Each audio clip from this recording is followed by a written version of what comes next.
আজ আমরা রাজুকা স্টাইলে রোস্ট করব। এটা আমি পাকিস্তানি মুরগি নিয়েছি। এই যে লেবু আর হচ্ছে লবণ দিয়ে আমি ভালো করে মেখে আধা ঘন্টা রেস্টে দিব। ভালো করে লেবু আর একটু লবণ দিয়ে আমি এই সাইজের মুরগিটা নিয়েছি। খুব বেশি বড় মুরগি নিলে খেতে ভালো লাগে না। এইভাবে আমি যেভাবে রোস্টটা বানাচ্ছি এইভাবে যদি বানান তাহলে বিয়ে বাড়িকেও হার মানাবে। চিকেন ভাজছি, বাচ্চারা রোস্ট খাবে, এবং চিকেন ভাজা হচ্ছে, প্রচুর তেল ছিটছে। এখন আমি পরিমাণ মতো সরিষার তেল দিয়ে দিব।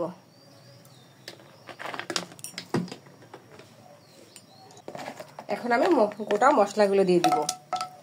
একদম বিয়েবাড়ি স্টাইলে রান্না করব।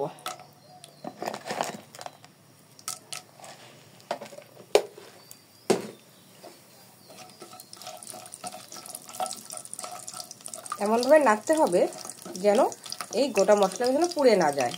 পুড়ে গেলে কিন্তু আলাদা একটা গন্ধ বের হবে। আর এই রোস্টে অবশ্যই একটু পেঁয়াজটা বেশি লাগবে।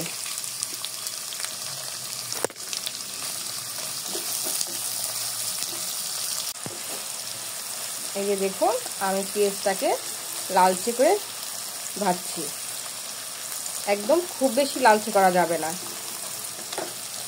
ধীরে ধীরে গ্যাসের ফ্লেমটা একদম লোতে রাখতে হবে।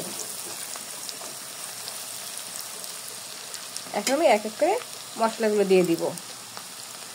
এখানে রসুন বাটা, জিরা বাটা,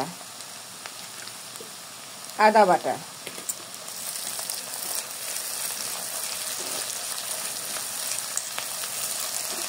মশলাটাকে কিন্তু অবশ্যই ভালো করে কষাতে হবে। মশলাটা ভালো করে যত কষাবে রোস্টের টেস্টটা তত বেড়ে যাবে।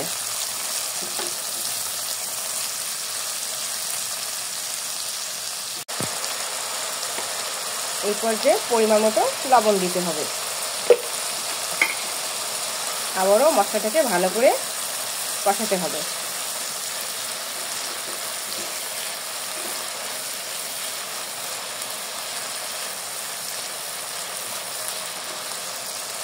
আমি এখন এই যে কাজু বাদাম আর কিশমিশ আমি বেটে রেখেছিলাম ওটা এখন দিয়ে দিব। এক এক করে মশলাগুলো সব দিব, একবারে দিতে যাব না, তাহলে রোস্টের কোনো টেস্টই আসবে না।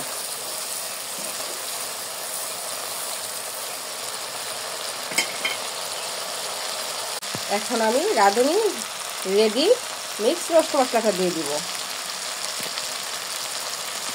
এর ভিতরে সব বিভিন্ন ধরনের মশলা দেওয়া আছে। আর এটা দেওয়ার কারণ হচ্ছে বাটাবাটির ঝামেলাটা থাকে না।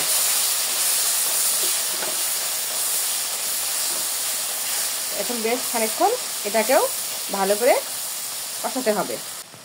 এখন আমি টক দইটা দিয়ে দিব। এটাকেও খানিকক্ষণ কষাতে হবে। এই যে দেখুন আমার কিন্তু মশলা থেকে তেল বের হওয়া শুরু করেছে। এমনিতেই বোঝা যাবে যে আমার মশলাটা হয়েছে কিনা। যখন দেখবেন যে মশলা থেকে সুন্দর একটা তেল বেরোচ্ছে তখন বুঝতে হবে যে আমার মশলাটা রেডি হয়ে গেছে। এটাকে ধীরে ধীরে লো ফ্লেমে মশলাটা কষাতে হয়। যত কষাবেন এই রোস্টটা তত টেস্টি হয়। এখন আমরা এক এক করে চিকেনগুলো দিয়ে দিব।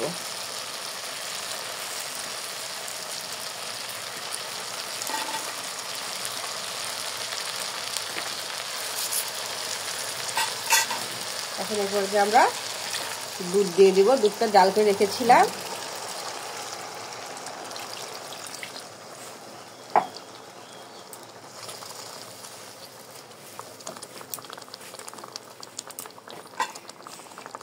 এখন আমরা ঢেকে দিব। লো ফ্লেমে রাখবো গ্যাসটাকে। দেখুন রোস্টার থেকে তেল বেরোয়া শুরু করেছে। এখন আমি এই পর্যায়ে এক চামচ চিনি দিয়ে দিলাম। এখন আমি এই পর্যায়ে ঘি দিয়ে দিব। এখন আমি কেওড়া জল দিয়ে দিব, গোলাপ জল দিয়ে দিব, দিয়ে আর একটু দমে দিব। আমার রান্নাটা কিন্তু প্রায় শেষ হয়ে আসছে। আমার পরিশেষে রোস্ট কিন্তু রান্না হয়ে গেছে। আমি এখন নামিয়ে ফেলবো। নামিয়ে শুধু আমি পেঁয়াজ বেরেস্তা দিয়ে সাজিয়ে দিব। এই যে দেখুন কি দারুণ কালার এসেছে, খেতেও কিন্তু দুর্দান্ত, অমৃতের মতো লাগবে। আমি এই পর্যায়ে পেঁয়াজ বেরেস্তাটা দিয়ে দিব। অবশ্যই কমেন্টে জানাবেন বন্ধুরা আমার রোস্টটা কেমন হয়েছে।